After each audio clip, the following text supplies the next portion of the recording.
Hello there, my name is Jim Henson and I'm a puppeteer. Jim Henson may be best known as the Muppet Guy, which by itself is already a monumental legacy. And while many people may think of him as just the man who made beloved childhood characters made of felt, he was also a huge figure in the innovation of practical and visual effects. Radio-controlled animatronics and even computer graphic animations are all a part of Jim Henson's contributions and legacy in the world of special effects.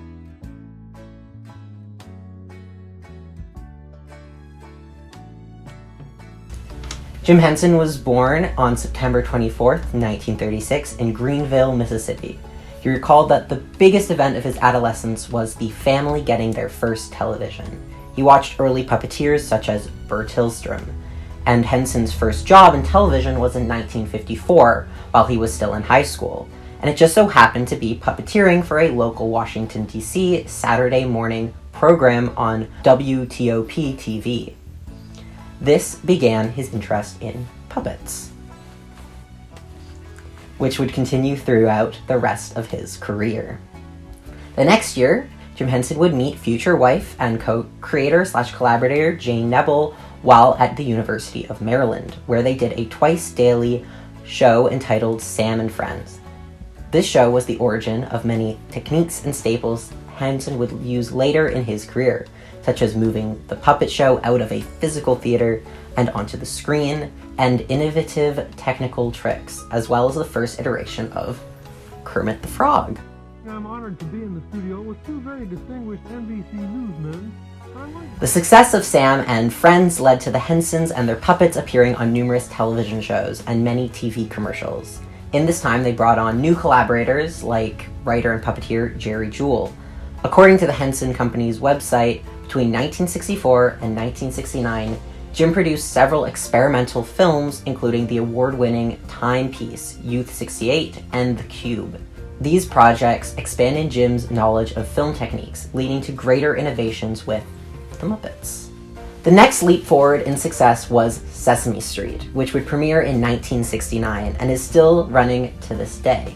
In Sesame Street, characters like Big Bird needed new technology in order to be able to operate.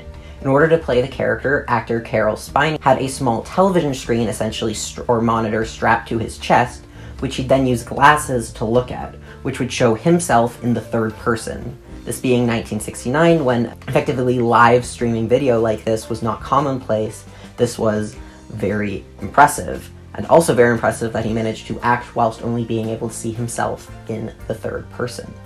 Over the years, through more elaborate projects like the Muppet Movie and its sequels, as well as Labyrinth and the Dark Crystal, the remote-control puppet rigs that would be used for some scenes or even whole characters became so complex that it was no longer correct to just call them puppets. They took the term audio animatronic, which was a specific type of radio or cable-controlled robot from Walt Disney World, and dubbed them simply animatronics. This is the term which would go on to be used to this day. Another very impressive feat of technology that Jim Henson and his company did was the Dark Crystal. A movie in the making, but a movie unlike any other ever made. When it's completed, not a single human being will appear on the screen, for a whole new world has been created.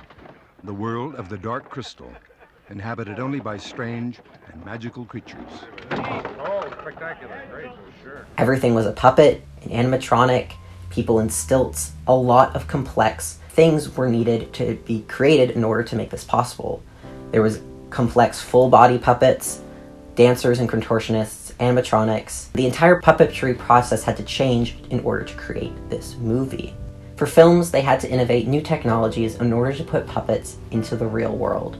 Drive cars, show their entire bodies, like the very impressive biking scene from The Great Muppet Caper.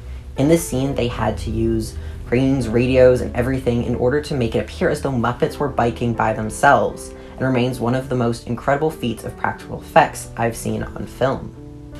Following the success in creating Muppets, animatronics, and other such things for his numerous films, in 1979, Jim Henson founded the Creature Shop, which continues to make some of the best and most respected animatronics and puppets in the film industry to the present day. Being a pioneer of practical effects, Jim Henson was also always interested in the newest technologies, and the advent of CGI interested him a lot. In collaboration with Digital Productions for his 1986 film Labyrinth, which in many ways was also a great feat of practical effects, Jim Henson placed the first fully CGI creature in a film. This was the owl which flew during the opening credits of the film. While to the modern eye, the owl is clearly fake, it was at the time the first realistic CGI animal in film.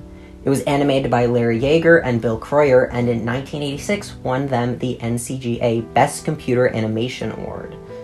Later, in 1989, for the Jim Henson Hour, a show which was not very well received, came the invention of the first CGI Muppet, and what was widely considered to be the first computer-generated puppet, and this being Waldo C. Graphic.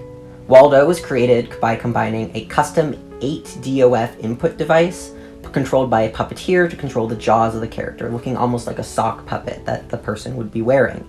The puppeteer could also, through sensors attached to the device, control the CGI character in real time. This mixed with a video feed, the CG character was composited into live action. It was clear that Jim Henson continued to hold a fascination for and pushed for the furtherment of technology and special effects, using whatever new technology was available. Waldo C. Graphic would then actually go on to have a role in Henson's final project, Muppet Vision 3D. The last project Jim Henson worked on before his untimely passing in 1990 was Muppet Vision 3D, which are what these glasses are actually from. A Muppet attraction in Disney World, Florida. Muppet Vision 3D opened in 1991, exactly a year after Henson's death, and is a 3D film, so you wear 3D glasses to watch it, with extra 4D elements like audio animatronics, the animatronics that are used at Disney World, projections, lighting, smoke, soap bubbles, as well as live performers.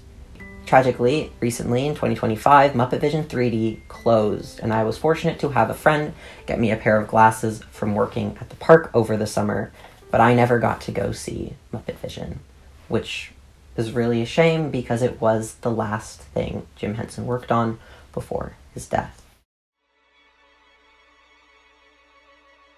Jim Henson has left a huge legacy on the world of special effects and film in general. I believe the impact the Jim Henson Company and Creature Shop continues to have on practical effects, puppetry, and animation in film and television is not acknowledged enough. They continue to make incredible things, like the practical suits from the Five Nights at Freddy's movie, as well as the newer Dark Crystal show that was on Netflix a few years back.